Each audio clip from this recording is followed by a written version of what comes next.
This guy has been inspected and approved by Luminous. Hey guys, this is SunsFan and welcome to the official Dota Cinema guide to Mirana. If you aren't familiar with this hero, you may want to watch the introduction we did for her at the corresponding link. Mirana is an agility hero who's extremely flexible in nature. You can play her as a roamer, a farmer in a tri or dual lane, or even in a solo mid or solo side lane situation. The skill build for Mirana can vary a bit, so we'll go over a few instances here. If you're in a side lane versus more than one, getting leap first is a must for survivability. If you feel more survivability is needed as the game progresses, then skilling your leap past level 1 is an option, but still not common. Aside from a solo situation, getting a level of Sacred Arrow to start is definitely a good bet, as being aggressive is the name of the game for Mirana and company. By level 5 you'll want to have 3 in your Star Storm, with 1 in both Sacred Arrow and Leap. This is a hero that at the very least skips her ultimate the first time around. The reason for this is the mana it takes to pull off is very high, and even disregarding that, it's still very tough to effectively do something worthwhile with a level 1 Moonlight Shadow anyway. After maxing Starstorm, you'll most likely want to max out Sacred Arrow for maximum damage output. At level 10 you have a very important choice. You can either start leveling your ultimate or opt to wait until 14. Depending on your situation, either option could be valid. Typically speaking though, in professional games, Leap is maxed out before any points are taken into your ultimate.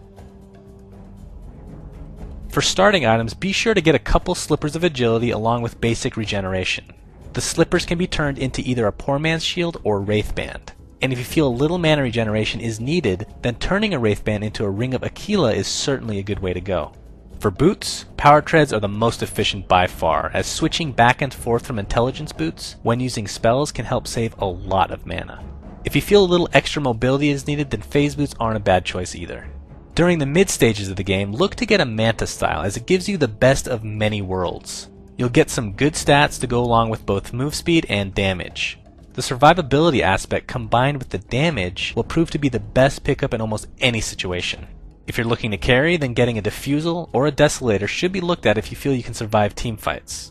For late game, your options open up a bit, especially considering what role you actually choose to play. Here, we'll assume you're playing the carry role since that is the tendency of most Mirana players. Try going for a Butterfly, MKB, or Daedalus, as most will provide enough damage for you to finish the game once and for all. If you're playing Mirana in a side solo situation, ganking isn't exactly a top priority. Depending on how many you're laning against, it's your goal to get as many levels as possible, and of course survive at all costs. Be sure to use your leap judiciously as the cooldown is not very low. But if you're lucky enough to be the farmer in a dual or tri lane, try to set up some nice stun combinations with your Sacred Arrow. It would be preferable for a guaranteed stun in your lane to start things off, but of course if you feel confident enough to initiate with your pro arrows, then by all means. Getting at least one stun in conjunction with your arrow will net an easy kill since Mirana's early game spell damage is so high.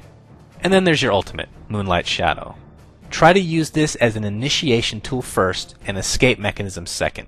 Both can be very effective, but if used correctly for initiation, could win you an easy teamfight. If you happen to be successful with an initiation such as this, actively check supports of the enemy team for invisibility detection. If they don't have it, then continue to abuse your ultimate. And if they do, then it's still beneficial for you since their supports are spending money for it, therefore draining their much needed gold. If using Moonlight Shadow to initiate is not feasible, then your second option is to attempt to land a long distance arrow. With the right team composition, a 5-second arrow would be a death sentence for just about anyone. Once you land your arrow, just leap in, starfall, and right click away. If you happen to not need your leap for this purpose, just keep in mind that it will also make your teammates faster as well, which could be crucial for chasing and getaway sequences.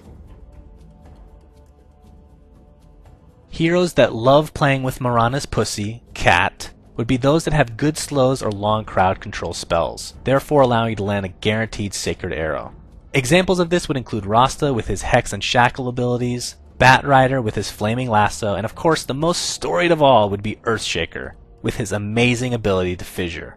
Heroes that don't play nice with Mirana are those with high mobility since leap won't get you very far in chasing them, especially in the early stages. Slows and stuns will also cripple Mirana into a sad existence. A few examples of this would include Queen of Pain with both her Shadow Strike and Blink, Venno with his perpetual slows, and of course Lion with his constant CC. Thanks for watching, guys, and please remember to subscribe to our YouTube. Also, a special shout out goes to Flawless and Luminous for their help in writing this guide. You can check them out at their respective YouTube channels, which are linked in the video description.